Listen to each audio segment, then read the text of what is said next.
सुबह का समय था। सोनाली देवी एक साधारण स्कूटर पर सवार होकर अपनी बहन की शादी में शामिल होने के लिए जा रही थी। न कोई सरकारी गाड़ी, न कोई सुरक्षा, एक आम लड़की की तरह वो रामपुर हाईवे पर तेजी से स्कूटर चलाते हुए बढ़ रही थीं। जैसे ही वो आगे बढ़ीं, सामने पुलिस की बैरिकेडिंग दिखी। 4-5 पुलिसकर्मी सड़क पर खड़े थे और बीच में थानेदार अजय प्रताप सिंह वर्दी में मौजूद था। सोनाली की स्कूटर रोक दी गई। थानेदार की आवाज़ में रौब था।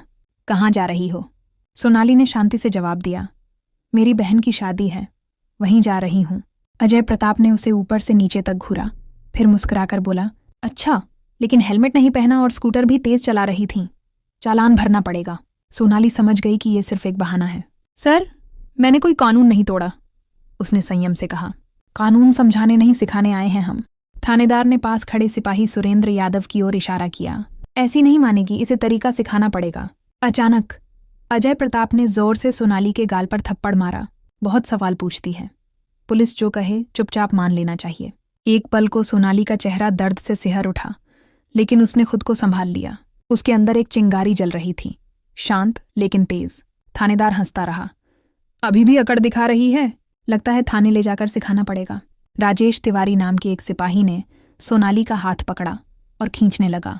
हिम्मत मत करना, सोनाली ने गुस्से से हाथ छुड़ाते हुए कहा। थानेदार और भड़क गया। इसका घमंड तोड़ो। सिपाही ने उसके बाल पकड़कर जबरदस्ती घसीटना शुरू कर दिया। दर्द से सोनाली कराह उठी, लेकिन अब भी चुप रही। वह देखना चाहती थी कि सिस्टम कितना नीचे गिर सकता है। एक सिपाही ने उसकी स्कूटर को लात मारते हुए कहा, बड़ी आई शरीफ बनने, अब तेरा खेल खत्म। उसे थाने ले जाया गया। कोई अपराध नहीं, कोई सबूत नहीं, फिर भी उस पर झूठा केस बना दिया गया। चोरी, ब्लैकमेलिंग और बदतमीजी का आरोप। एक गंदी बदबूदार लॉकअप में उसे 2 और महिलाओं के साथ बंद कर दिया गया। सोनाली मुस्कुराई, हल्की लेकिन तीखी।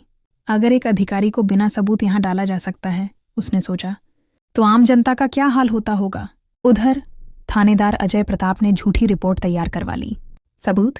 सुरेंद्र यादव ने पूछा। जिस थाने में सबूत बनाए जाते हैं वहां और क्या चाहिए? अजय प्रताप ने ठाका लगाया। तभी एक सिपाही ने सोनाली को धक्का मारते हुए कहा, नाम बताओ। सोनाली अब भी शांत रही। क्या नाम है? रेखा पाठक। सोनाली ने जानबूझकर झूठा नाम बताया। बड़ी चालाक हो, ज्यादा दिमाग लगाया तो बड़ी गलती करोगी, थानेदार ने चेतावनी दी। थोड़ी देर बाद जब अजय प्रताप सोनाली पर फिर हाथ उठाने वाला था, तभी एक तेज आवाज गूंजी। ये सब क्या हो रहा है? दरवाजे पर एक नया पुलिस अधिकारी खड़ा था। नीरज दिवाली थाने में ईमानदारी और सख्ती के लिए जाना जाता था। उसने चारों ओर नजर दौड़ाई, सोनाली को देखा और थानेदार से पूछा, इसका अपराध क्या है?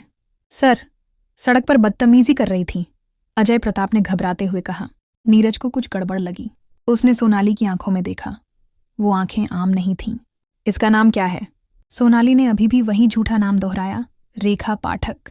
इसे दूसरे कमरे में ले जाओ, मैं खुद देखता हूं कि ये कौन है, नीरज ने सख्ती से आदेश दिया। थानेदार सन्न रह गया। कुछ ही देर में एक सिपाही धीरे से अजय प्रताप के पास आया और बोला, सर, वो डेम साहिबा हैं। अजय प्रताप का चेहरा सफेद पड़ गया। थाने में सन्नाटा छा गया। नीरज दिवाली भी स्तब्ध रह गया। अब मामला सामान्य नहीं था, यह तो एक तूफान था। कमरे में सोच में डूबी, मगर अब पूरे आत्मविश्वास के साथ सोनाली वापस आई। नाम? इस बार उसने मुस्कुराकर अपना असली नाम बताया, सोनाली देवी, डिस्ट्रिक्ट एजुकेशन मजिस्ट्रेट। थाने में जैसे सब कुछ थम सा गया। थानेदार के हाथ पैर